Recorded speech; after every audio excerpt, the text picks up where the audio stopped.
வணக்கம் நண்பர்களே, நான் உங்கள் மெக்கானிக் கலை பேசுகிறேன். இன்றைக்கி இந்த வீடியோ எல்லாம் பார்க்க போறோம்னா, ஒரு ஹோண்டா ஆக்டிவா ஐயில் வந்து கம்ப்ளைண்ட் தான் இன்றைக்கி இந்த வண்டியில் பார்க்க போகிறோம். அப்படி என்ன கம்ப்ளைண்ட் பார்த்தீங்கன்னா, வண்டி வந்து ரன்னிங்கில் போயிட்டே இருக்கும்போது வண்டி ஒரு பக்கம் இழுக்குது, ஒரு மாதிரி அலசுற மாதிரி இருக்குது வண்டி அப்படின்னு சொல்லிட்டு கஸ்டமர் சொல்லியிருந்தாங்க.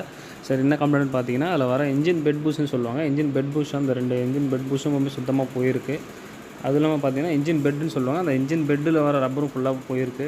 அதனால் என்ன ஆகும்னா, இந்த மாதிரி கம்ப்ளைண்ட்லாம் வரும். வண்டி அது இல்லாமல் ஒரு டயர் என்ன பார்த்தீங்கன்னா, டயர் வந்து ஒன் சைடாக தேய ஆரம்பிக்கும். 2 சைடில் மட்டும் தேயும், சென்ட்ரல் தேயாமல் இருக்கும். அந்த மாதிரி ஒரு கம்ப்ளைண்ட்டும் வரும் அந்த வண்டியில் பார்த்தீங்கன்னா. இது பார்த்தீங்கன்னா, இந்த இன்ஜின் பெட்டுன்னு சொல்லுவாங்க. இந்த இன்ஜின் பெட் எந்த அளவுக்கு ஷேக் வருதுன்னு பாருங்கள். அது பார்த்தீங்கன்னா தெரியும். அது இல்லாமல் இதில் வர ஒரு ரப்பர் ஒன்று வரும். அந்த ரப்பருமே இல்லாமல் இருக்குது. இதனால் என்ன ஆகும்னா, வண்டி பள்ளத்தில் விடும்போது ஷேக் அப்செட் போன மாதிரி ஒரு மாதிரி டக்குன்னு இடிக்கிற மாதிரி சவுண்டு வரும்.